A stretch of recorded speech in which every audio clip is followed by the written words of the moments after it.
Cold open question of the week, Kaz. What up, Shoes? What's up, man? Later on the show, we have a one-on-one or two-on-one, I guess, handicap match interview. Hey, yo. With the proto-star Kyle Fletcher. He's a young man. Is he 26? 26 years 26. Old. Yeah. Of all the people in the just general young wrestler demographic, is there anybody, this is the question, anybody whose stock you would buy over Kyle Fletcher? There's only one. Male or female? And I'm reserving my right until I Google his age real quick. There's only one I'm taking. Oh, wow. Did you know Dominic Mysterio is 2 years older than Kyle Fletcher, if you can believe it or not. And he was the only guy I would probably take over Kyle Fletcher. But we sing the dude's praises a lot on this show. So I guess to answer your question, no. I can't think of one. Okay, I got one for you. Okay, who you got? Also 28 years old. Looks like about 2 months older. Also from Australia, Rhea Ripley or Kyle Fletcher. Who's stock Rhea you're Ripley buy? is 26 years old. Oh no, 28. Sorry, I'm still thinking 28. Oh, but 28 man, I was years about old. to say. So I 2 don't know years why that older. 2 years make a huge difference. I wouldn't. Nah, I mean, 22 years is a world of difference in wrestling, man. So, I mean, there's not many young talents I'd probably take over Dom, but if on the AEW side, like, I'll probably go with the guy we're going to talk to later on this show. It's going to be a good combo. Follow-up question. How many Kyle Fletcher Instagram videos do you think Drake has on his phone right now? I think he has like a one Australian wrestler per, you know what I mean? Well, one Australian wrestler limit? Yeah, I think he's reached his quota, you know what I mean? So all right. Kyle Fletcher, you may be the muse someday. Let's start the show. Not my muse, but someone's.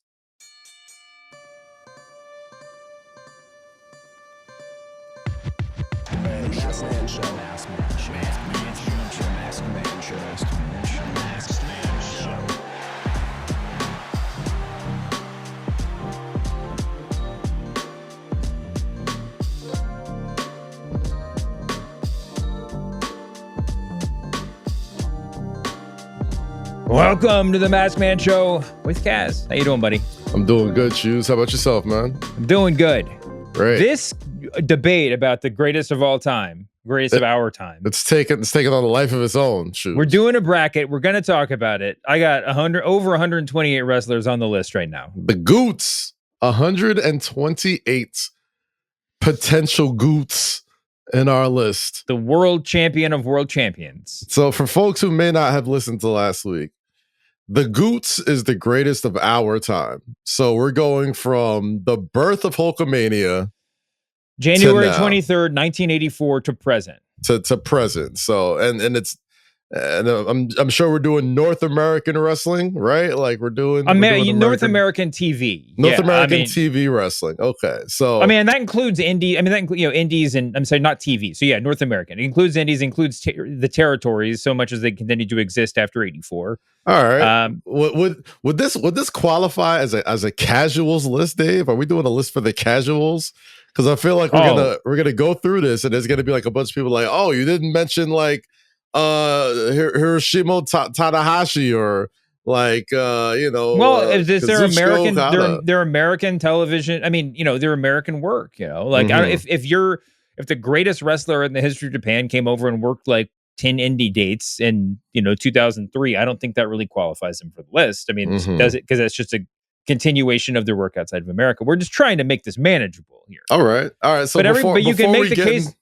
You can make the case for anybody. GOOTs. We talked about it last week, but like Andre the Giant will be on the list, but we're not factoring in Andre's whole career. He won't be a top seed. He's got to be based on 1984 to the end of his career, right? I mean, that's where we got to draw the line somewhere. Almost all of the content from the candidates we'll talk about throughout the GOOT brackets is stuff you could either watch on YouTube, Peacock, Netflix, or HBO Max. Like that's the goal. Like readily available wrestling watching is where it's at. If you want to call it a casual list, go right on ahead because we're not ranking the best like in-ring performers. We're doing the greatest of all time. Yeah, and then folks will vote. We'll have a committee. We're going to put together a committee. We're going to do some fan voting as well. Everybody's going to have a voice in this, and we're going to really do guests. It up. Well, some special guests that weigh in on their thoughts on the GOOTs as well. So, our guest today mentioned some of his favorites as well, who was on this list also. So it's going to be really fun, man. Really interesting. We got a ton of hilarious and spirited responses in our mentions for the past couple of days. So, thanks to everybody who already chimed in. There's going to be a lot more chiming moving forward. Before we get to that list, though, there was a big announcement yesterday. Well, it was sort of an announcement, and it sort of got clawed back, but it's apparently been accepted as fact. 2027 WrestleMania will be in Saudi Arabia. What's your reaction? Not surprised. Obviously, one would have thought that the first non-continental United States WrestleMania would have taken place at like a Paris or a Toronto or anything like that. London was the big talk, obviously. But even Australia was in talks, right? If I wasn't mistaken. But I think everybody kind of had to see the writing on the wall with the type of money that the Kingdom of Saudi Arabia. I always thought the Europe stuff was really far-fetched. One, because as we've seen in the NFL, the Europe play is a great way to sell merch, to sell tickets for house show, for other shows without actually having to do anything. But more than anything else, it's like, I don't think the juice is quite worth the squeeze. Like, I don't think the city of London is going to pay WWE so significantly more money than Houston would or LA would or whatever. And it's not going to make them a ton more money. And all it's going to do is have a weird start time to your biggest show of the year. Right. But Saudi Arabia could ante up the sort of money that makes this really, gigantic.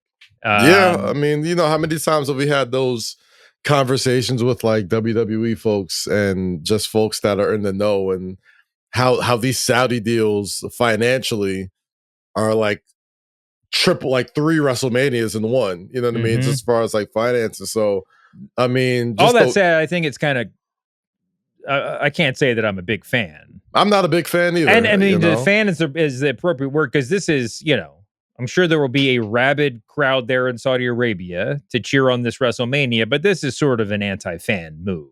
Nobody's flying to Saudi Arabia for WrestleMania. I'm definitely not flying to Saudi Arabia for WrestleMania. Definitely not. No. But it also comes off the heels of a very telling quote from TKO Mark Shapiro, right? Yeah. Where he basically said, and I'm pulling this quote now. I think he was on the Goldman Sachs, Communicopia and Technology Conference. And he said, where one goes, yes, to do your stuff. Yeah. I was about to say communicopia is a hell of a word. I did not see that, combination of words before. But he said, quote, "We know we have a lot of room there because Vince McMahon was primarily pricing tickets for families, and it wasn't totally focused on maximizing the opportunity there. Now that we've seen what we can do with UFC, we're replicating that in terms of ticket yield and holding back and advanced sales when it comes to on location on the WWE side, and it's working out really well." He basically saying, like, there was more money to be made out there. And if anything we've learned in the TKO era of WWE is that, like, nothing gets in the way of the dollar right now. Like, whatever maximizes profits, whether it's cutting talent, whether it's doing shows in specific locations, whether it's having like incredibly high price tickets, no matter people are still going to buy them, like, that's been their MO. So the fact that WrestleMania is going to be in Saudi Arabia, not to say that, fans of wrestling in Saudi Arabia don't deserve a WrestleMania. I mean, there are just as rabid fans around the world as there are in the United States, but the optics are obviously going to look like, especially after seeing that quote, is like, these guys only care about the bottom line. They only care about the dollar. And obviously, the Kingdom of Saudi Arabia. Yeah, it's a good point. I mean, the way that after WrestleMania in Vegas this year, it might not really matter if it's in Saudi Arabia, because wrestling fans might not be able to afford to go to WrestleMania here. You know? I mean, right, but yeah, it's got to be. It's it's definitely an interesting choice. What time is it? What time are the Saudi shows when they come on here? I mean, I'm not. Hey, like, I am still a fan of afternoon graps, so I'm not terribly mad at it. So I'm assuming it'll be like a 2 p.m., 3 p.m. start time, if I'm not mistaken. Mm-hmm. But it might be even earlier since it's a WrestleMania. It might start at like 11. But is it going to be 2 days? Like, there's a lot of questions I have. Like, is it going to be like another 2-day WrestleMania? Is it gonna? What is the WrestleMania has always been very, very celebrity pop culture driven. Like, what pop culture crossovers are you expecting to have? There's already a rumor that they're determined to make this the biggest like wrestling thing ever. So there's going to be, the expectation is that Stone Cold Steve Austin, The Rock, The Undertaker, like all those dudes are going to be there, or at least they're going to make big offers to them to be there. I feel like you'd have to, it's the only way you get them out there, Yeah. It's pretty wild. It's wild to think about. But yeah, I mean, this is it. The future of WrestleMania is I got to tell you, I wasn't terribly excited when they announced they're going back to Vegas, right? I mean, but it was clear their decision was based on money. They made a bunch of money, and so this isn't like the most shocking thing in the world. It's not, but as the guy who's been to the past 11, 9, 10, somewhere in that area, WrestleManias, and I'm sure there's lots of people out there who base their entire year around going to WrestleMania, no matter where it is in the United States. I'm sure they're going to feel some type of way, and they should, but at the same time, like, this is where the industry has gone and is going. A lot of sports, especially combat sports, have all had big money shows in Saudi Arabia because they have the means to pay exorbitant amounts of money for these type of events. And, WWE in many terms and in many ways you could explain it, was sort of like the first to jump into the pool, really, as far as like being with Saudi Arabia and having these big, massive events, And so it doesn't shock me that WrestleMania is reportedly going to be there in 2 years. But nothing it shocks me a little bit, because also I think there's a way to just sort of continue with the status quo. When I first saw the news, I thought it was not fake news. I thought it was going to be like the greatest Royal Rumble. I thought they were going to get the greatest WrestleMania in like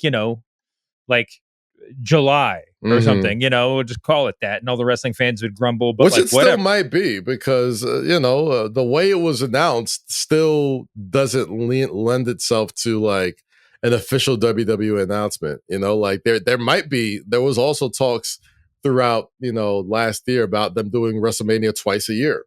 You know what I mean? And like maybe like one WrestleMania takes place in Saudi and another one takes place here. Maybe they call it the greatest WrestleMania or something like that. But I don't know. Multiple WrestleManias. Yeah, there was the talks about that, and I don't know if having I gotta say, I feel like I should be more. I feel like I should be more offended by that prospect than I am. Yeah. It doesn't really bug me. Does it mess with the historical landscape? Maybe a little bit, but it's not like moving the 3-point line. Like it's not like that. Do you stop counting them? Like this, if WrestleMania 43 is in Saudi, does like the WrestleMania that happens in the United States later that year, like 44, like is it the same? I don't know. 44.5. One would, I don't know. Like there's a little bit of like, one would think that the phrase "is nothing sacred" sort of like comes up in my mind. It's like, man, like WrestleMania is. I'm all about like bringing wrestling all over the world and enjoying it, and I love seeing. Lord knows I love seeing the overseas fans because they kick the crap out of American fans. But goddamn, we can't.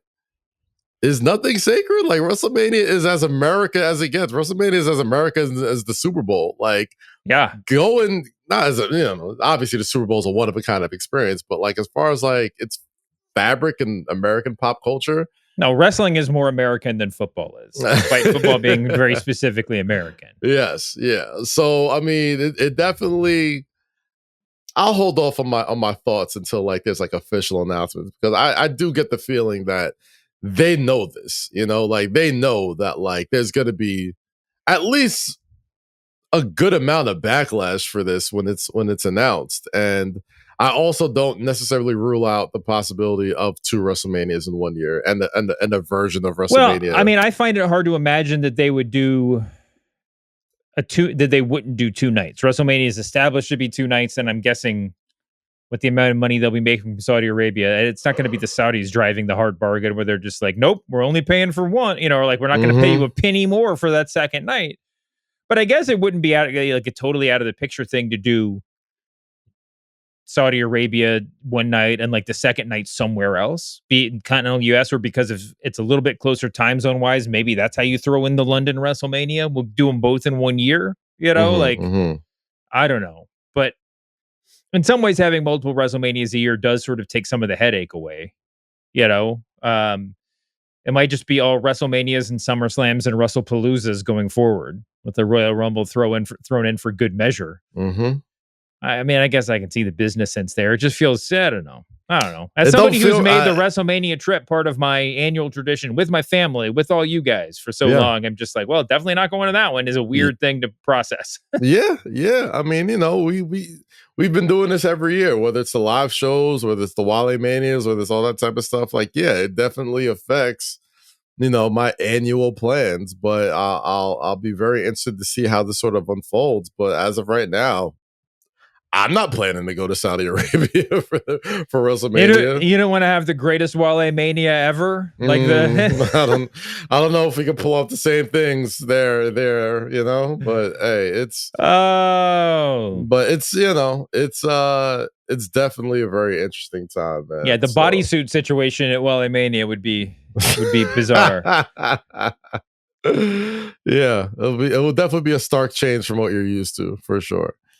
Well, we'll see, man. We'll see when we'll official see. None of this is rolling. particularly shocking. Just feels a little bit disappointing. Whatever. Also, the big stars. I mean, we've seen it. So, I mean, not as much recently, but we've certainly seen in Saudi shows past how they bring the legends off. Take the legends out of the ice to come. Shawn Michaels made his notable return to the ring in Saudi Arabia. He's on the list too. I mean, do we think we're going to see HBK get? If I had to ask you this, okay, here's a question for you. Who do you think is more likely to be wrestling in Saudi Arabia at WrestleMania 27? Shawn Michaels, The Undertaker, or John Cena? Damn. The Undertaker? I feel like The Undertaker is the most likely to do it. I think John Cena gives me the vibes that like once this last show is out, like he's out, like I'm sure Cena will be there. Cena did say he'd still continue to be an ambassador. I said it on national news broadcasts. There is nobody who I believe more about their retirement than John Cena. Me too. And not only do I believe he's being honest, I believe that he will feel honor bound to stick to it going forward. Yeah. That said, and wrestling kind of $20 million of oil money. You're not gonna you're not gonna put the jorts on one more time. Man, Cena got that Honda money, that Meta money, that DC Studios money. Like he's good. He's all right. Like I don't think he's gonna be missing any meals. But I also think wrestling just also, as much as they need him wrestling, I think wrestling in general needs him not wrestling. They need like a guy that could be their Tom Brady, who was like their, the dude that goes out there and does all the appearances and does all the meet and greets and, is that like figure outside of the wrestling ring that they kind of don't have right now. I mean, The Rock is super busy doing all types of shit and, Batista is, but I feel like John Cena, the way they've set up this retirement tour, like, I don't necessarily see him being completely away from wrestling as an ambassador, as a figurehead, as like, sort of like a torchbearer of like, life after wrestling. I think it's something that I think has probably been discussed lightly on the show, but I don't think we really expounded upon it, is that like there is something to the way wrestling is perceived to the masses that you need to have someone out there that, for lack of a better term, does not look fucking crazy after wrestling, right? You need. Well, there's, he would. Yes, he's also. I mean, granted, like it's good seeing Ric Flair out there all the time, still doing like Rick stuff, and when Hulk was alive, like he'd still kind of be out there, but like there's a certain professionalism that comes with John Cena. Yeah, but we have a strangely large generation of those now. These guys that are sort of aging out. The Rock, Triple H, Shawn Michaels, obviously still involved with the company. Undertaker. But none of them had retirement tours, though. That's why it's like they've had retirement matches. They've had last matches. But I think something about this retirement tour, like you got to look at Kobe, you got to look at Derek Jeter, you got to look at Tom Brady, you got to look at all these people. Whether or not he's the greatest of all time, you're right. They need to treat him as such. They need to treat him as such. Yeah. But if it's all about selling tickets and high dollar tickets, you think WWE's not going to push too? Just like, why don't you lace him up one more time, dude? Just hey man, crazy shit might happen, and I think it would take a series of unfortunate events for John Cena to be like, yeah, I kind of need that Saudi payday. Just like 60-year-old John Cena is like, I spent all my money at the track. Oh man, you never know. Shit happens, man. But I would hope in a perfect world he would not wrestle again, especially not in Saudi Arabia. Yeah, I just think as long as the checks keep getting cashed, the checks keep coming from Hollywood, it would be kind of wild to do it. I can just imagine. I know John Cena's agent a little bit. I mean, I've never talked to him about it, but I can just. We always talk about, when The Rock comes back, the insurance deals he has to deal with for the movies that he's on, and blah blah blah, and like how all that, what he's allowed to do, but like that's got to be stressful from like an agent point of view. And if your agent's stressed out, probably not a great idea, just juggling all that stuff. Anyway, John Cena's closing run, whether or not he's the GOAT, has been really impressive. I would be shocked to see him at WrestleMania in Saudi Arabia as a wrestler. Yeah. But I wouldn't be shocked to see him there, though. No, I can imagine him being there. Just living on the Learjet, he's always going to be somewhere. But yeah, it's crazy. It is wild that it's not shocking, but still sort of just like it feels like a lot that WrestleMania is actually going to be in a faraway land. But what we'll do is we'll just pick another WrestleMania. I think this year we pick our own Mania. I think even this year, like we'll go to Vegas or whatever. But I want money. It was supposed to be in New Orleans. Money in the Bank is my personal WrestleMania. I'm going to New Orleans and I'm going to act like that's the biggest show of the year. Also, I just want to go to New Orleans again. I mean, it's my favorite place. But New Orleans is just Vegas with better food. better weather. Better weather and better food. Yeah, it is. Don't leave the Strip, right? Like stay. You can leave it a little bit now, but yeah, I mean, you don't just go like randomly wander. You got to go on your swamp tours when you go out there. You got to go do some stuff. You take one or two wrong turns in New Orleans, and you will know very fast that where the tourist ends and New Orleans begins. So, no, but there's a lot of like hipster New Orleans now too. There's a lot of places to go. Yes, for sure. But yeah, like Cena's gonna be. They need him to sort of be this figurehead afterwards. Like they need him showing up, doing the Hall of Fame. They need him to like be in a skybox during certain shows to like wave to the crowd. Oh, you said Tom Brady. Should he be doing color commentary at WrestleMania? Maybe not color commentary, but like definitely hosting. Like he hosted did he host the Oscars or so, the Golden Globes? Cena, he hosted some big award show recently. Was the ESPYs? I forgot what it was. Like he could do that type of shit. Like, I don't think the Oscars wheelhouse. And the ESPYs are not quite in the same category for me, but I get it. It was that year that they had like mad hosts, and like he had like a nice chunk where he was kind of like running the show a little bit, but like that's definitely in his wheelhouse. I could see him, them pulling him out for anything non-wrestling related that they absolutely need somebody to carry and voice or narrate or that type of shit. Like the way they're probably going to use Michael. It's weird Jordan that he's not NBC. Yeah, it's weird that he's not narrating more since he's now a professional voice actor. Pretty much, I didn't know. Like my Meta glasses has a John Cena setting on them. I'm like, what? You could change. So I got these Meta shades, and you can go into the app. Yeah, and we've noticed. Like go on. Different. It has like different voices you can pick from, and there's a John Cena setting, and like John Cena will talk you through everything that you need for your glasses, like directions, like, you know, your phone is on, like your glasses need to charge, like all that type of stuff. He's gonna be sort of omnipresent even when he's not wrestling anymore. So if it ever strikes him to be in some wrestling shit, it wouldn't be surprising to see him do something like that, where he's just kind of like this voice of God, or like this, you know, all-knowing sort of like legend who like pops in every once in a while, and they like come to the altar of Cena. Like I could see all that happening. But wrestling, I hope to God he's not wrestling anymore after this year. Like, stick to it, man. We need somebody to stick to it. We need somebody to keep their word. Yeah, for sure.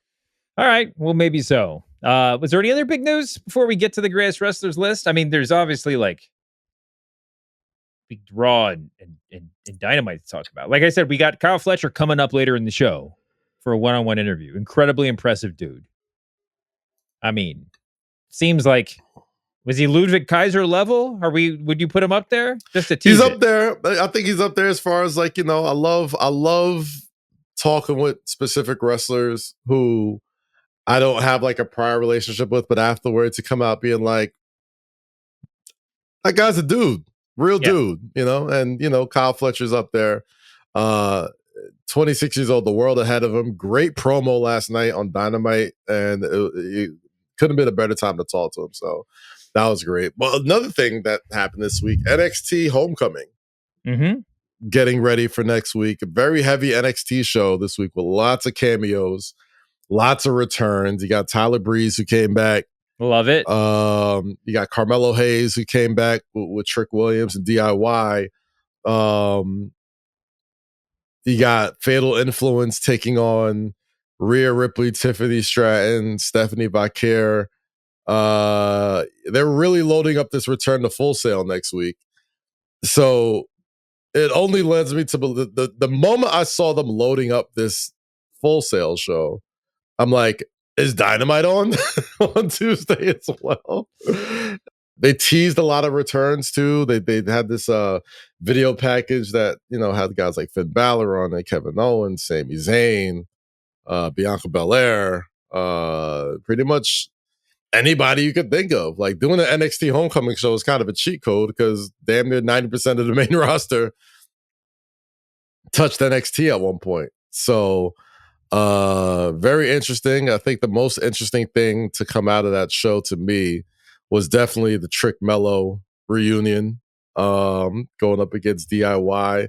I think that's going to be a phenomenal matchup. And you want to talk about like dream pairings, and you know, as high I am on Trick Williams, is not just being high on him, but I think there's so much more to get out of Carmelo Hayes, which probably isn't being totally utilized at this point. You can see that they're building towards it with something with The Miz and his United States title and everything like that. But I think it goes without saying that, you know, the success that Carmelo Hayes had in NXT is definitely not the success he's had on the main roster. For sure, yeah.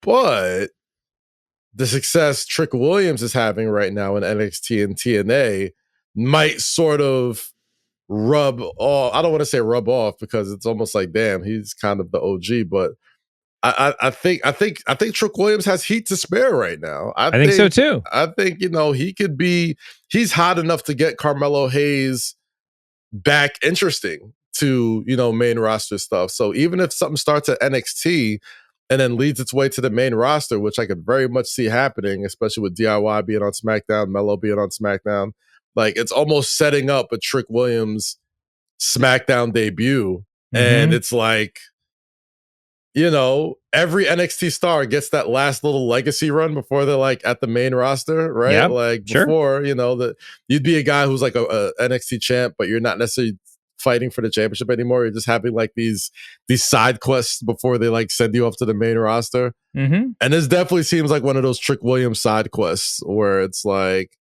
start this thing with DIY, tease this sort of like they're bros, they can make fun of each other, but you can't make fun of them sort of like relationship between Trick and Mello and everybody else. And just that alone could get people like re-interested in Carmelo Hayes again after what he did in NXT. So I think that was probably the most interesting thing to come from that NXT show this week, leading into Homecoming at Full Sail. Yeah, I mean, listen, there's a little bit of. I mean, at first it seemed like they were kind of deliberately playing the long game with Carmelo Hayes, and there's some obviously validity to that choice. Mm-hmm. But you look at him and you look at Braun Breaker, and it's almost like some sociological experiment. Like two twins were separated at birth that had like given very different families to raise them, and now we'll see how they turn out. I mean, they're not the same wrestler, and the same thing wouldn't necessarily work for both of them. But that's always going to be, you're always going to look at that and just be like, well, maybe pushing him to the moon was the right choice, you know, and you just slid right in. We'll see. I mean, obviously there's a lot more time on both of those careers, but Carmelo Hayes in particular, I think that he just needs, I think this could be a very good thing for him. And like you said, he's not the only alum that's going back for that big old homecoming show. That's going to happen. I have a bunch of notes about Raw. Can I ask you some Raw questions? Let's get Raw. We talked a little bit about WrestleMania. Let's talk about 27. WrestleMania in 2027. WrestleMania in 2026. The next WrestleMania. Will AJ Styles be there? What the hell is that? Who is AJ Styles cutting promos on out here? Who are the people that somebody's out to get? I mean, who's out to get AJ Styles? We're playing the Karrion Kross game now, right? We're playing the. Was that supposed to happen? Was that not? It was on TV. It was supposed to happen. It was supposed to happen, guys. Like it, and it was smart the way it was done. You know, AJ Styles puts out the hourglass picture, talking about he has time running out. Geez, I even think, you know what? I'll take credit. Let's take credit for once, Dave. The first time AJ Styles even talked about this being his last run, hanging him up, his last contract was with us. Was with us at WrestleMania in Philly at WWE World. Was the first time he spoke openly about like this sort of possibly being like the end of the road and the last sort of setups and matches that he wants to have before it's all over. So, but I did say we are in this post Karrion Kross world of like, are we getting worked? Is this a shoot? What's real? What's not real? Yep. Saying, hey, I'm not supposed to tell you guys this during like the commercial break, being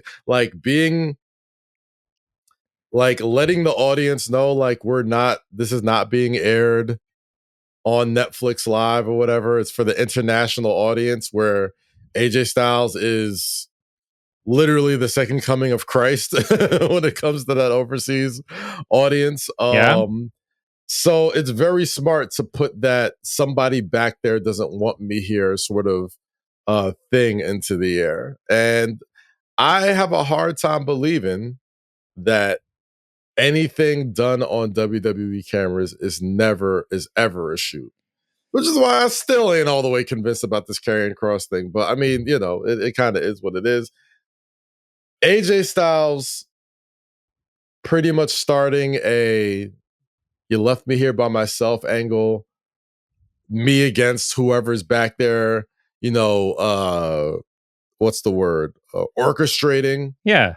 This, you know, like you're talking to Triple H and little sort of like nice sort of like sprinkle on top of the detail. Triple H is on Pat McAfee the next day talking, you know, doing the interview, and he was like, "Oh, I wasn't even at Raw yesterday. I was doing Kill Tony." And he goes, "Oops, I guess I wasn't supposed to say that." And I'm like, "All right, like clearly this is all connected somehow." You know what I mean? Like, sure. Like we all know. What do we call this? The Unreal Era, right? Like, yeah. Even if you don't know, you know who has the headset on when shows are going on. You know who people are seeing right before they hit Gorilla. Like, you know all of this stuff. And I think WWE fans are now expected to put that into consideration when it comes to determining what's really happening, what's not really happening, and what's being used as a new version of kayfabe, a new version of fooling the audience and getting people to believe, which is the number one job and goal of anybody in this industry. Can you make me believe what you're doing or saying? And you got to find new ways to do it. So if this is leading to AJ's final run or last run, a retirement run, or leaving WWE, you got to find different, interesting ways to do it. Cena's already got a retirement tour. Punk already did the I'm leaving here with the championship. Okay. Yeah. Crosses did what Cross did. Like, AJ's sort of in that weird middle of being a super duper respected veteran who's up there in age, was still damn good, and would be highly coveted in any wrestling promotion. Is it TNA? Is the but AJ TNA is like TNA you're loaning thing? him out, you know? Like, I don't know that that's, I mean, this might be setting up that run, but that's not like entering free agency. But I could see a world where nah, I'm probably thinking too hard on it. If there is something where like AJ Styles doesn't feel wanted and doesn't want to be in WWE, are you talking about in character or in kayfabe? Okay. In character. No. Like, I think this could, as much as they've invested in TNA already, like, the end game has always probably been finding a way to get AJ Styles back involved in it. And I don't know if this is what that is going to end up being, but it certainly piqued my interest because you got to find new ways to fool people. You got to find new ways to get them invested in and intrigued. And cutting a promo to the international audience and saying, I know I'm not supposed to be saying this, is going to make people intrigued. So consider me intrigued, Dave. Fully intrigued. You're fully intrigued. I'm fully intrigued, yes. Okay. Well, I'm interested to see where they go with it. It does seem like, I mean, obviously this is deliberate. It's just a matter of who are we talking about here? Mm-hmm. We're not going to get Triple H versus AJ Styles at WrestleMania. I think it's pretty. I don't think so. No, safe to say. I would like to formally renounce all of my skepticism about Punk and AJ versus Seth and Becky. First of all, Seth and Becky are killing it. They're working together on a level that like is just implausible. Mm. You know, I mean, they are so good. They're so good as heels. They're so good together. Seth is, no matter what your feelings of him are, I think he's better as a chicken shit, obnoxious heel than a serious one, being a serious one. And I've enjoyed him being a serious, world-beating one over the past several months. The thing is, the chicken shit stuff wears thin, but he's reinvented it. He's doing it in a different way. He's just obnoxious. It's the laugh. It's the indignation. They're so good, and they're just so good together. And this might be my favorite Becky run since, I don't know. I always enjoy her work, but this is the best since The Man. All of a sudden, I mean, it's really, really good. You know why? Because people always assume Becky fell off, right? Like, people always assume like everything with Becky Lynch peaked at the bloody nose, the Man, the double champ, Ronda Rousey, Charlotte Flair, but she always finds a way to keep the show super duper interesting. Like her comeback after the baby, beating Bianca Belair as quickly as she did, being like a super heel, having that classic with Bianca at WrestleMania later that year, and then, you know, turning again, having this whole thing with Lyra, really building Lyra Valkyria up to be like a serious competitor out here. And now, you know, the rare air of a woman's competitor being so locked into the men's storyline. You know what I mean? Like, yeah, for sure. That's sort of like the next step as a woman star, and like only a handful of women get to do it. Rhea was in that position the past couple of years. I think, you know, you always got to reference China as being like the first sort of like, of course, I'm not just locked in, but like, yeah, like I'm a threat also. But, you know, the AJ Lee factor in it all, you know, definitely makes this a way that Becky kills two birds with one stone, right? Mm-hmm. Like, eventually we're probably going to get that Intercontinental Championship match between her and AJ. And, you know, if the idea of a title is to make the title important, and, you know, golly, you can't argue that Becky Lynch hasn't made that Women's Intercontinental Championship super duper important. True. In the time that she's had it. So, very, very, very interesting. Listen, anytime somebody else can parade around with your title and get a huge reaction for it, then you've established that title, right? I mean, all credit to Becky Lynch. Yeah, for sure. Yeah, it's really good. I think, and you know what? I mean, my trepidation being kind of, what do you do with everybody after this? I don't know about the Seth and Becky thing, although it's notable that Heyman hasn't been around as much and they've not been with the Bronze as much. And I think they're just kind of letting Seth and Becky have their spotlight together. It's not like Becky joined the what's the group called? The Vision, so much as they're just doing kind of a side quest of their own. This is like, you know, their own little thing. And I think that'll be easy, make it easier to extricate everybody from this thing. But as far as like the Punk AJ part of it goes, I mean, obviously just reactions tell the whole story.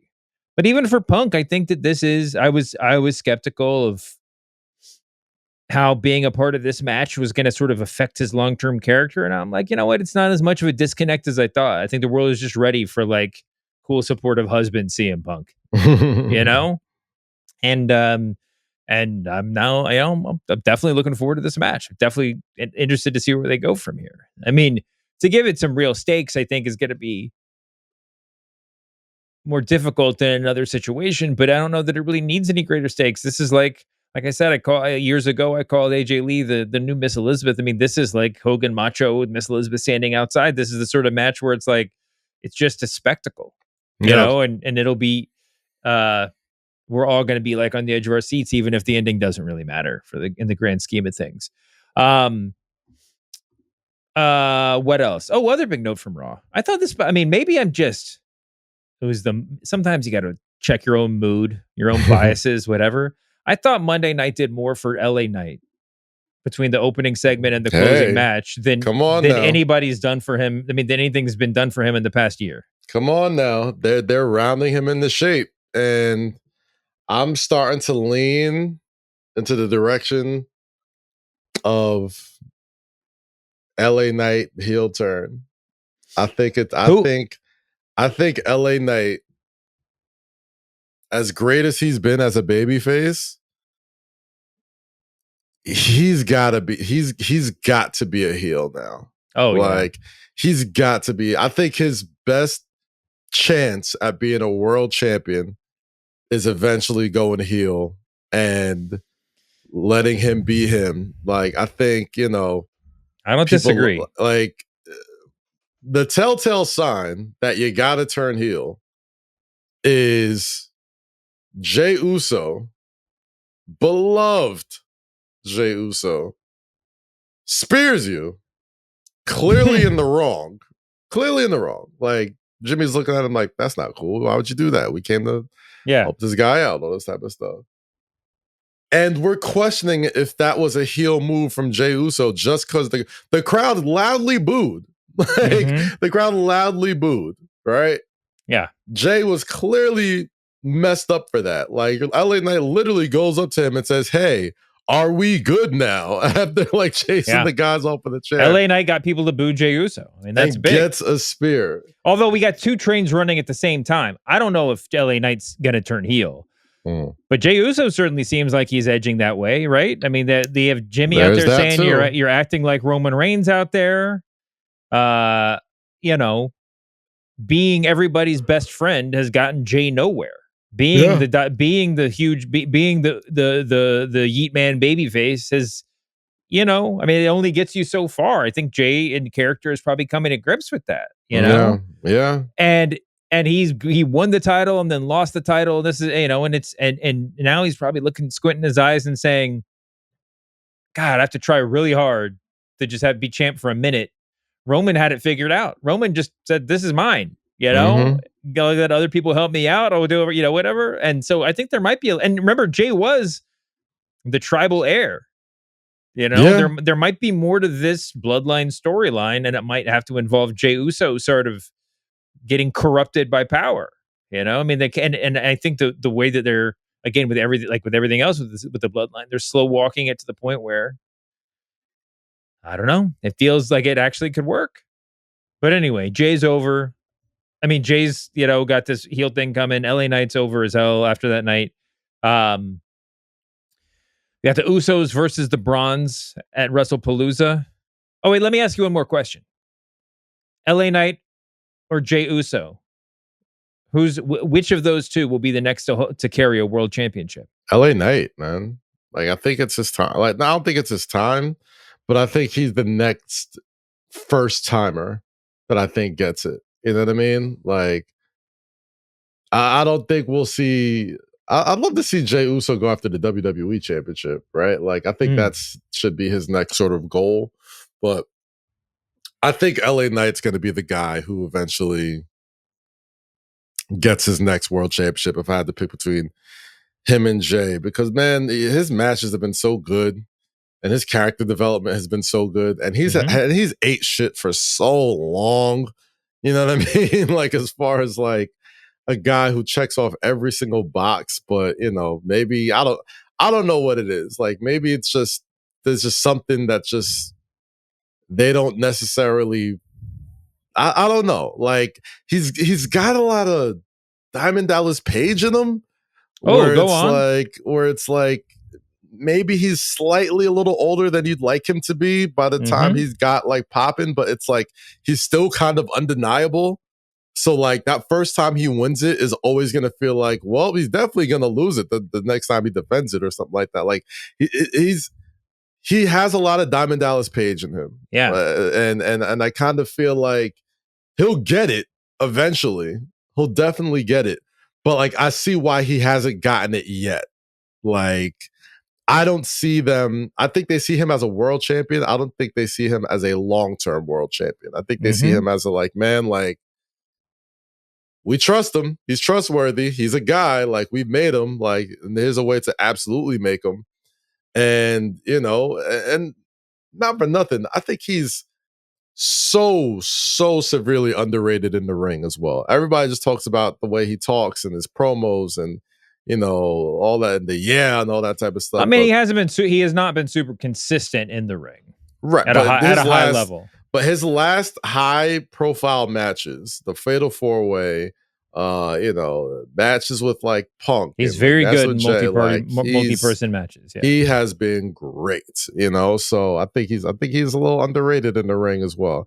And he definitely does remind me of Diamond Dallas Page. So we'll see. Wow. I look forward to doing LA Knight yoga in 10 years. Yeah, there's a lot of good stuff on Raw. What you think of AJ's promo, her return promo? I think, can we get the crowd chanting therapy as a sound drop on this show, Brian? I think I thought it was really, really good. Yeah, we're going to need that. We're going to need that ASAP. AJ, both in ring work and mic skills, is much better than I think most people remember. I think that she's just very, very good. And I think it's not even just her ability. I think it's more just like the time off doesn't seem. We talked about how jacked she looked last week. The time off doesn't seem to have affected her at all. And part of that, I think, is just she was a natural the way that Punk was. She's her and herself Punk talk like normal people. Yeah, like her and Punk have a way to talk to thousands of people in the same way they can talk to you one-on-one. And AJ, was having like a real, like, she almost had like remember that episode or that viral video of like Steve from Blue's Clues where Steve was all older and like, I think this was during the pandemic, and Steve just like sat us down and was like, hey, it's been a while since we saw each other. Yeah. Just wanted to know if you're okay. Like, that was the wrestling version of that. It was like, you're a millennial. I haven't been around for a while. You look great. I'm happy to see you. This is why I had to go away. I had to go and get myself right. And it's okay to go and get yourself right. And I'm like, oh, thanks, Steve. But instead I was like, oh, thanks, AJ. That was very nice. We got a therapy chant. And that's what makes her a needle mover. it's hard to explain AJ Lee's appeal to somebody who didn't see it in real time, right? And we both saw it in real time. Like, we talked about women who are entrenched in male storylines like Becky Lynch and Rhea Ripley. AJ Lee was as main event as anybody when she was at the top of the card. Like, she was in there with Cena, Bryan, Punk, like all the great, Kane, Ziggler Biggie, when he was champ. Yeah, like all the freaking greats of that era. That being said, man, you got a taste of it if you didn't see it in real time. Like, she has a natural connection with the fans, probably because she's one herself. Yep. Where, you know, she doesn't seem like she's cutting a promo. Like, she's talking to you. And it sounds so simple, but that's the difference between being a fan of somebody and having a connection with a talent, you know?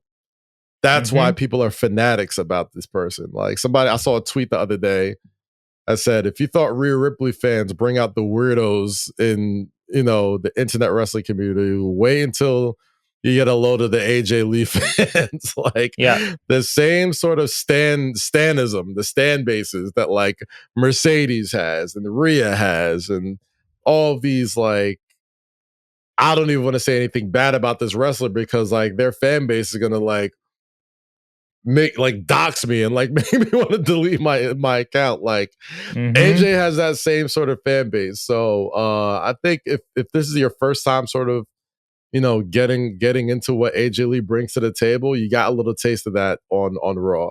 And I think she was great. Didn't miss a beat. Yeah. So good. One more, talking about missing beats. Tell you somebody who's been missing a lot of beats. What the hell's going on with Stephanie Vauquer?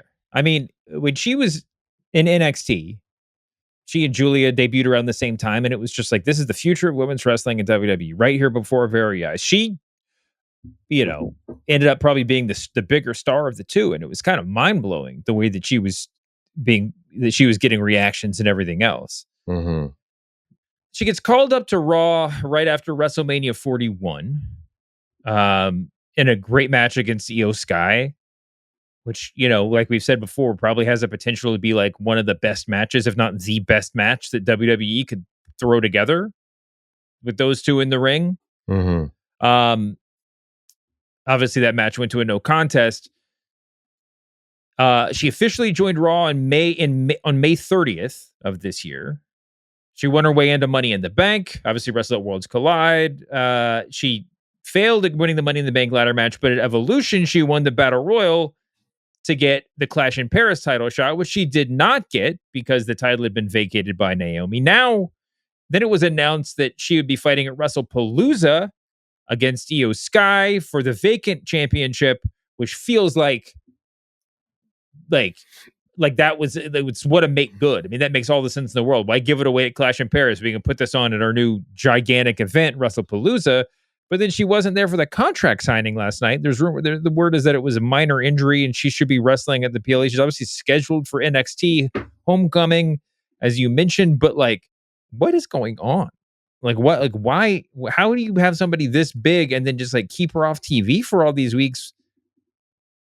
Even if plans are changing, like, still, why aren't you not at least putting her out there to like show out? What do you think?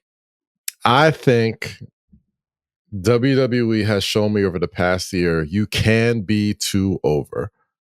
You could be too over. Like, the moment I know WWE has gotten somebody too over and don't necessarily have like the right plans for them. So you can be too over if there's no infrastructure for the infrastructure. Yeah. Like, I think once you are in backstage purgatory or I'll call it Pierce purgatory. Okay. When you're in Pierce purgatory, when you're just in backstage segments, they can't even risk having you come out to the ring until like the dark match or anything like that, because you might overshadow something that they probably have planned or like are trying to like establish somebody else already, to get it. Like, I've seen them do this over the years. Like, they would have like Rhea Ripley only do backstage segments for weeks because she's way too over. And you could it's almost a distraction to put her out there. It's almost a distraction to have them. Like Dom Mysterio. They had Dom Mysterio after he won the Intercontinental Championship. They had it backstage for weeks.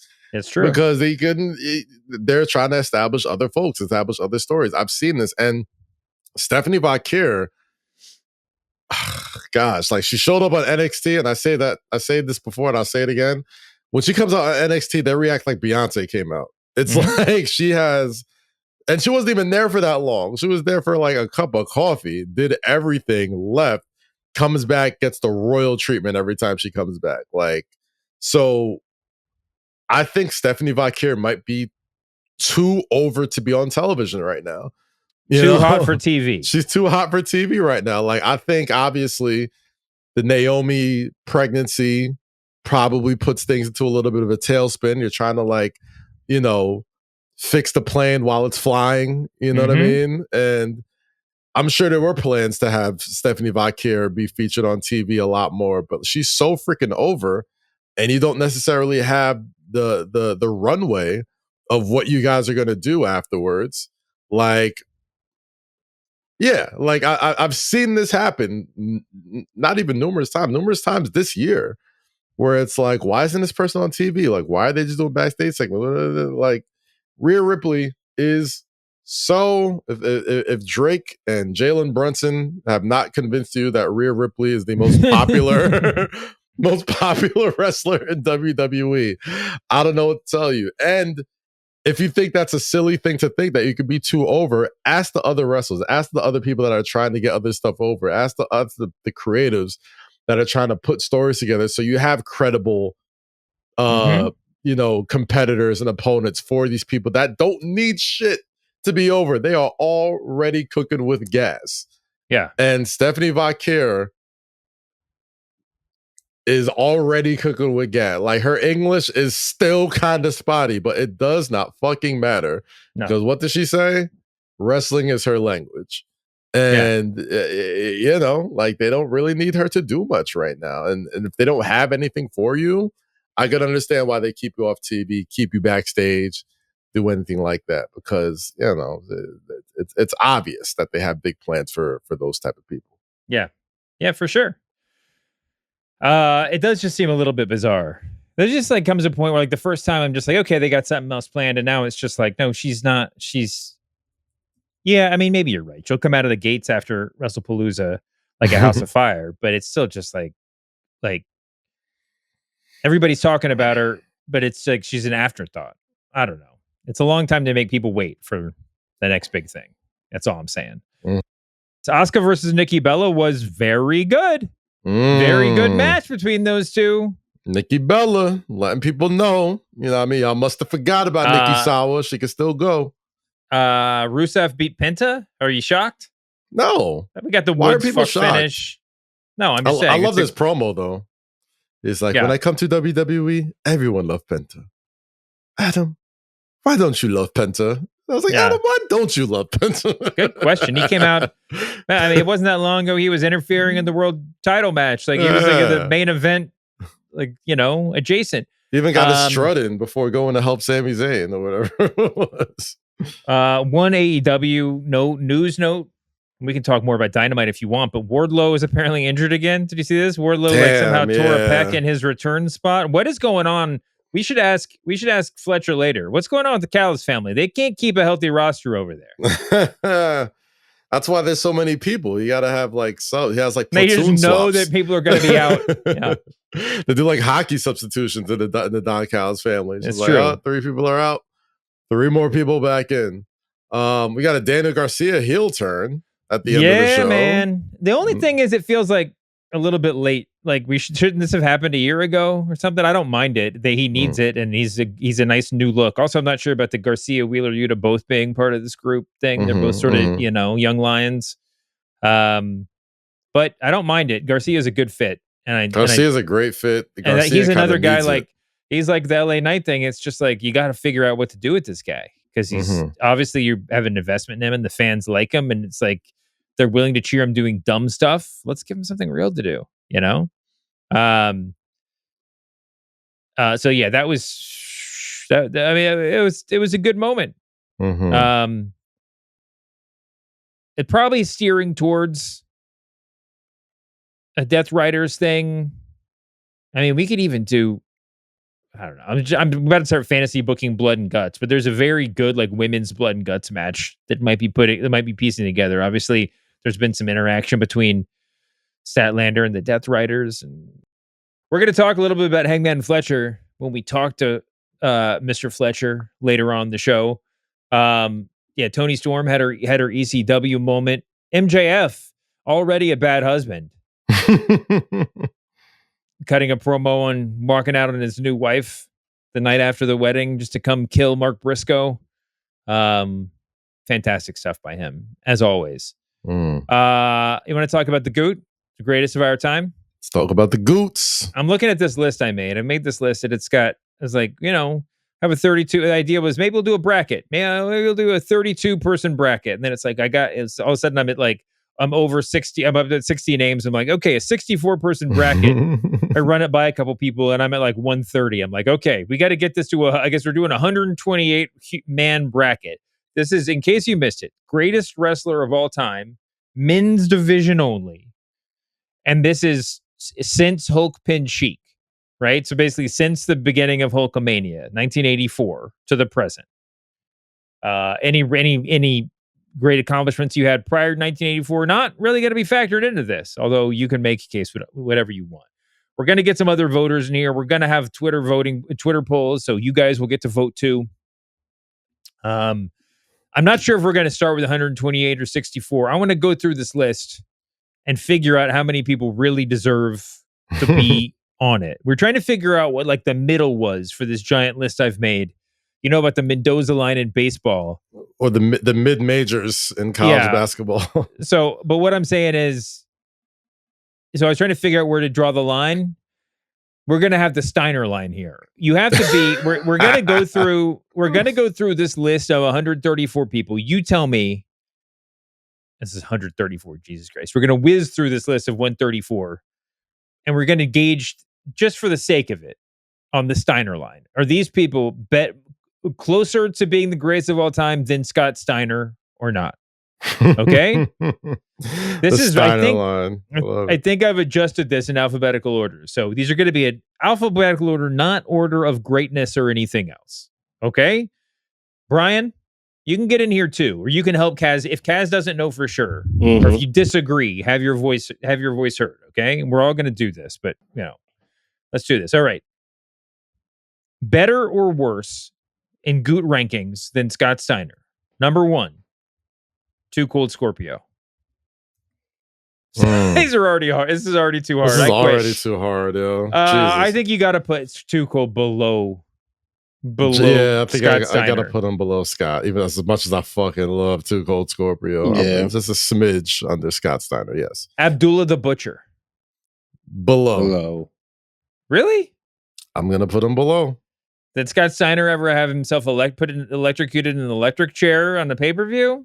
I don't know. Okay. Abdullah the Butcher's math. Okay, Hangman Adam Page. Skills.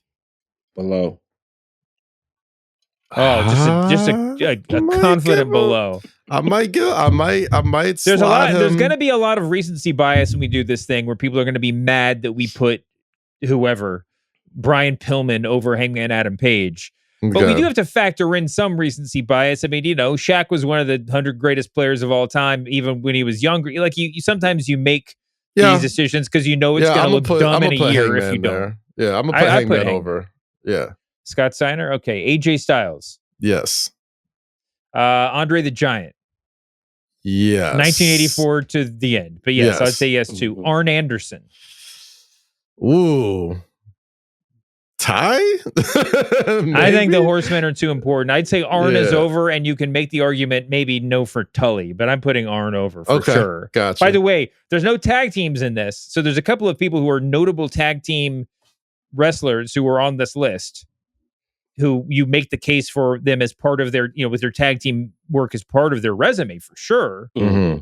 But like, we're not, Ricky Morton and Robert Gibson are not both on the list but Ricky Morton has made the cut this far. All right. So we'll get there. Arn Anderson obviously did a lot of solo work too, but you factor in all the stuff with Tully Blanchard. And with Ole Anderson. This is 1984 to the present. Okay, Bam Bam Bigelow. I'm going to go no. I'm going to go no. Just below. Bam Bam Bigelow wrestled Lawrence Taylor. Bam Bam Bigelow was a huge star in ECW. I'm going to say yes for Bam Bam. Scott Steiner was a huge star. WCW. Scott Steiner was I don't think we factor in how awesome Scott Steiner was as a tag team wrestler. That's true. As well. It's true. Like he was awesome with the Steiners. Okay, so maybe there'll be more people below the Steiner line. You guys want to say no? I'll put a qualified no on there. Mm-hmm. Barry Windham. This might be how we get to 64. Barry Windham, one of the greatest prospects of all time, had a huge run. I'm going to say no. I think he's below the Steiner line. So much a better wrestler than Scott Steiner. But below the Steiner line, Brian, you agree? Yeah. Batista. I'm going to have to go over. Just off of star power, off legit stuff. Like that's got to count for something. It has to count. He's one of like the 4 or 5 most recognizable wrestlers on the planet. He's got to be there. All right. Yeah. Big Bubba Rogers, a.k.a. the Big Boss Man. Oh, man. Below. How'd you like Pepper? I think he's above. He obviously wasn't the world champion, but he feuded with Hulk Hogan for the world title in a time where nobody was taking it. You kidding me? The Big Bubba Rogers run in Memphis and in the NWA was really big. And he was around for a long time. Like he was a major important, and he was very good wrestler. Very good wrestler, and like low key, hell of an entrance song. Like a bop. Yeah. That was a bop. Man gonna cross it out like jam. So, yeah. Okay, Steiner line. Steiner line. I'm putting him below though. Just below. Okay, well you're wrong. Big Show. Wow. I'm putting Big Show above the Steiner line. Yeah. Above. Big Show doesn't get enough respect. He's awesome. Won the title. Big Van Vader. Oh, above. Oh, definitely he's above the Steiner line. Yes. Yeah. Superstar Bill Dundee. That was more of a personal pick there. But yeah, I'm saying no. Beautiful Bobby Eaton. Ooh, below. I mean, give him all the credit for the Midnight Express. Mm-hmm. He is just one of the best of all time. I feel like I've watched a lot of him on Main Event and Worldwide. Yeah, well, he had to wrestle Lord William Regal or Lord Steven Regal a lot, on those shows. Yeah. But come on. Bobby Eaton, he's so good. I mean, we're talking. I don't know. Scott Steiner. You know how awesome Scott Steiner is? We're talking a world champion. But this is 1984. Historical 1984 to like 1989, 90. Like Bobby Eaton was like he was so elite. Before Scott Steiner even got in there. Man, listen, Scott Steiner. I'm putting Bobby Eaton on the list. I don't care. We just move on. Go for Booker T. Is Booker T above or below the Steiner line?